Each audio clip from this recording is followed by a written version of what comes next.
Hey everyone, it's Jeff. Welcome back to YouTube. And today we're talking about the Minnesota Timberwolves. And this is a team that I am both incredibly high on for next season, and yet I'm also really pessimistic about one particular thing. Before we get started though, I've noticed that a lot of you guys prefer the videos with actual visuals rather than just me talking, right, or like a floating picture. So if you enjoy that format more often, please give me a like, subscribe to the channel, right, so I know just how much more you guys appreciate that. But yeah, so here's a quick overview slash recap of what they were last season. So last year, they went 46-26. They were the 7th seed, and they lost in a 6-game series versus the 2 seed Memphis Grizzlies last year. Minnesota definitely had the actual talent to beat Memphis last year. Heading into the fourth quarter, they led in 5 out of the 6 games, right? So they actually had the ability to beat them, but they just really lacked the execution. And just checking my notes right now, it's honestly astounding just how well they managed to blow these leads, right? In games 3, 4, and 6, they blew double-digit leads, including a 25-point lead blown in game 3, where they got outscored 50-16 in the last 15 minutes, which frankly is pretty insane. But hey, that was last season, right? So let's focus on the future. So heading into next season, they're going to be headlined by 4 big names, right? D'Angelo Russell at point guard. Shooting guard, Anthony Edwards. At center, you have newly acquired big Rudy Gobert. And at power forward, you have converted center Karl Anthony Towns. Now, it does look like Jaden McDaniels will be starting at small forward next to these guys. You have some other options there, of course, with Bryn Forbes, Taurean Prince, and Kyle Anderson. But just based off offseason reports and the Timberwolves' reluctance to include McDaniels in that Utah Jazz trade for Rudy Gobert kind of indicates that McDaniels is going to be their guy moving forward, and it makes a lot of sense. We'll talk about why McDaniels will be that guy later on in the video. At backup point guard, you have Jordan McLaughlin, who's honestly pretty underrated. I think that for a lot of other lower end NBA teams, he could be a low end starter. So he's definitely the better backup point guards in the league right now. You also have Austin Rivers and Jalen Noel at shooting guard. Rivers at this point might be washed, to be honest, but Noel is definitely really exciting. He's on the up and up, and who knows, maybe next year he'll cover the actual consistent role. And finally, we have Naz Reid, the backup center. He is a bit undersized, which makes it harder to play in big minutes, of course, but he can shoot pretty well. Defensively is all right, and just overall, really solid guy to have on your team. Chris Finch is their head coach. He'll be heading into year 2. He used to work with Nikola Jokic with the Nuggets, and I'll talk more about him later, but right now my focus is going to be on Rudy Gobert and Karl Anthony Towns.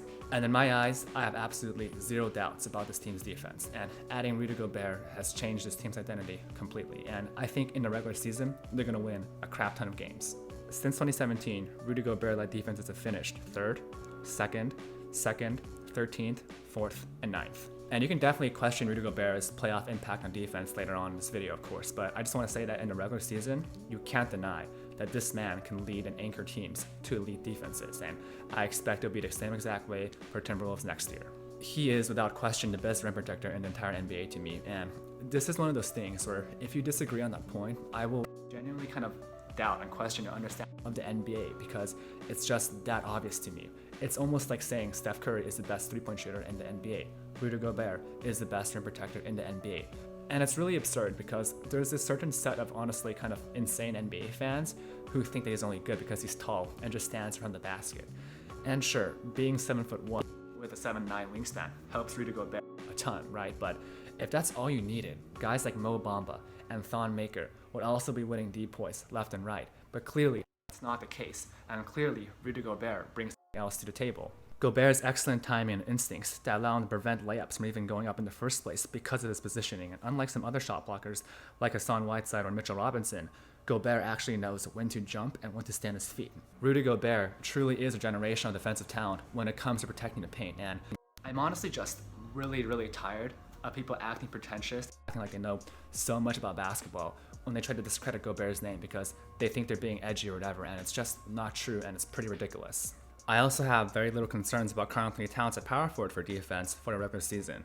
And some people act like Karl Anthony Towns will be guarding opposing elite power forwards like Kevin Durant or Jason Tatum for some reason, which frankly just makes no sense to me, right? Like you can pick matchups. So they're going to put like Jaden McDaniels on Kevin Durant or Jason Tatum. And if you're playing the Nets, for example, they'll put Towns on someone like Royce O'Neal, who can't really do much off the dribble, so you can't really take advantage of Towns' slightly slower foot speed at power forward, right? And if you want to attack Karl Anthony Towns all game with Royce O'Neal just because there's like a quote-unquote mismatch there, then sure, be my guest. If I lose the game because Royce freaking O'Neal is beating Karl Anthony Towns off the dribble time and time again, then sure, it is what it is at that point. There's pretty much nothing you can do if that happens. Rudy Gobert is living proof that one elite rim protector can make all the difference in the NBA right now, even in the modern NBA.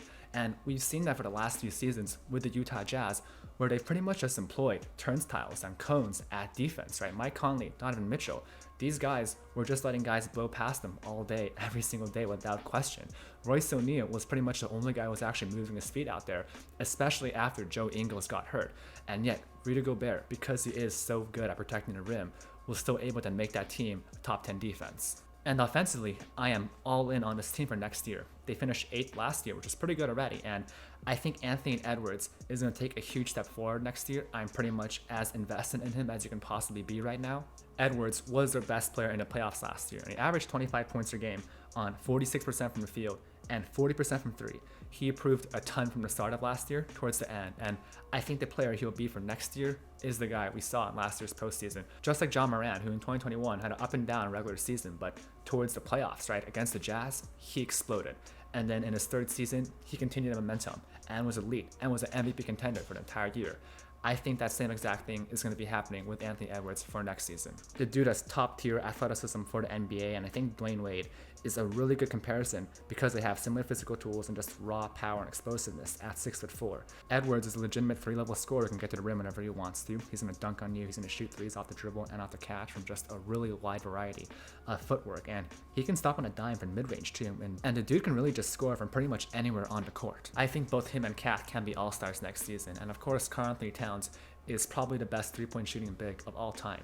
He's shot 41% from three on 5 threes a game since 2018, which are numbers that no one has really replicated so far. And Towns' shooting is what made this team comfortable trading for Rudy Gobert this offseason, because this guy can legitimately play a wing on offense. He moves really well for his size, of course, his handle's okay, and his shooting lets him shoot over pretty much anybody. So I think offensively, this team is also going to work really well. D'Angelo Russell is the last core piece of their offense. He's a super underrated passer. This guy can really just drop dimes. I think if he just focuses on that and less on scoring, he's just not efficient enough as a scorer to justify taking 18 shots a game. But I think if you just kind of give him that 2019 Kyle Lowry role, where he just focuses on distributing the ball and making threes, he can really be a huge asset for this team. And finally, we have Jaden McDaniels, who's kind of like the missing piece of the starting five, right? And 6'9", near 7-foot wingspan. He has the physical tools to be an absolute elite defender in the NBA. And if he takes the next step forward on defense, and he was already pretty good last season, right? But if he just really studies film and just kind of makes playing defense like the thing is in the NBA for, him and Rudy Gobert can be a monster defensive duo next season. Offensively, he's pretty raw. He really only scores in fast breaks, off cuts, and spot ups.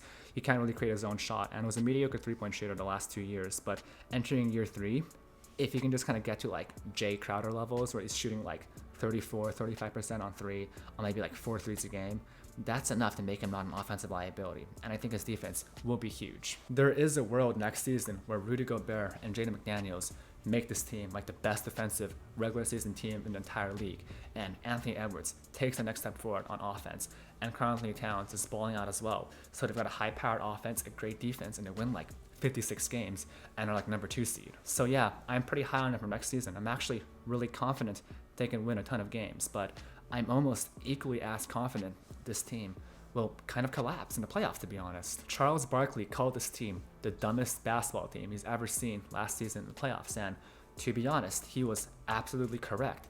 Karl Anthony Towns, D'Angelo Russell, these guys are 7-year vets in the NBA.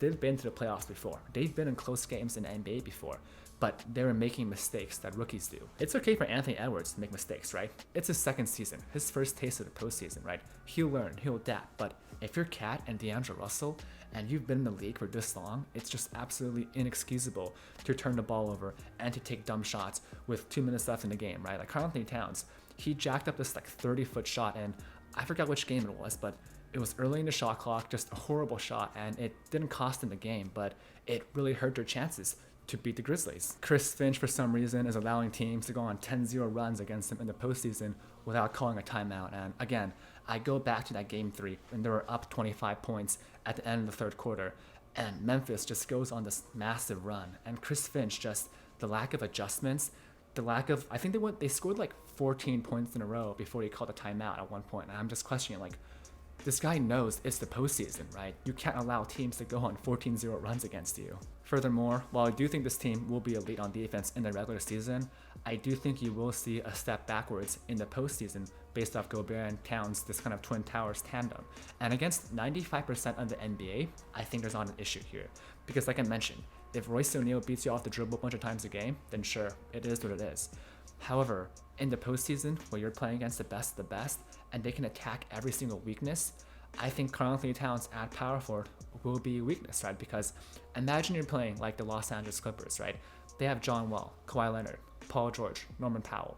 Those are 4 guys who can all go off the dribble, and Towns, he's going to be guarding one of those guys pretty often, and I think I'm pretty comfortable with Norman Powell attacking Karl-Anthony Towns if I'm the Clippers, right?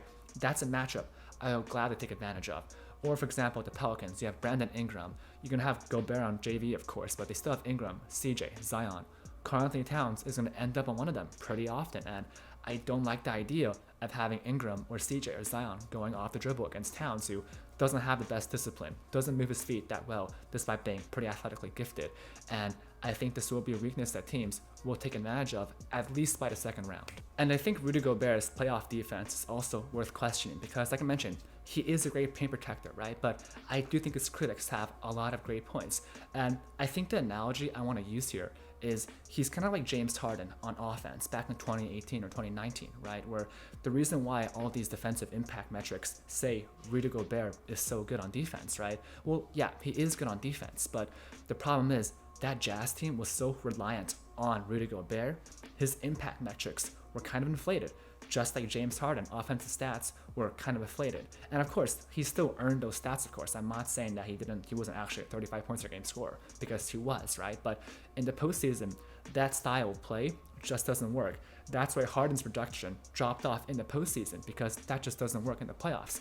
And the style with the Jazz, where they basically just have 4 guys who aren't moving their feet and are just basically letting Rudy Gobert contest layups all day, right? And that Jazz style of play, where they pretty much just had 3 cones on defense and they just really relied on Rudy Gobert shutting down the paint, it led to a ton of open threes by really good NBA playoff teams that can take advantage of that weakness, unlike the majority of NBA teams, right? So I do think Rudy Gobert isn't as good on defense as the impact stats say, even if he did still have that impact on defense for the Jazz. So yeah, I absolutely love this team for the regular season because I think they have so many strengths, but the problem is, when you hit the playoffs, your weaknesses almost matter as much as your strengths because teams will relentlessly attack those weaknesses, and everybody in the playoffs has strong strengths, right? So at that point, it's almost like you're as strong as your weakest link, and I think this team has quite a few weakest links. But yeah, there it is. That's pretty much why I think the Timberwolves will be really good in the regular season for next year.